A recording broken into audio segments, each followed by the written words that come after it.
আসসালামু আলাইকুম, সবাই কেমন আছেন? আশা করি সবাই ভালো আছেন।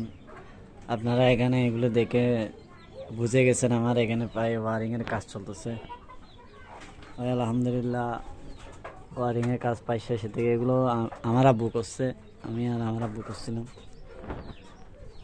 এখানে। একটু টিন তো, টিনের কারণে এখানে একটা ফ্যাট সিস্টেম করছে, কারণ শর্ট মানে অন্দুর আর তেলা পোকা তো তেলে বুঝি তো হাড়ি ফেলালে শেষ, পুরোটা শর্ট হয়ে যাবে।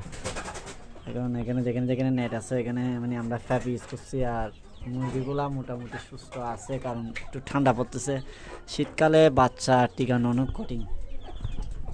আর মশার জন্য কি বলবো, মশা আমার রানীকে বন্ধ করে রাখছি। তাই মশার জন্য আমি এখানে মুশের বন্ধে লাগাইছি, কিন্তু তাও মশার জন্য কিছু করা যায় না। মশা বেশি ডিস্টার্ব, অতিরিক্ত। ওদিকে খুলে দিছিলাম,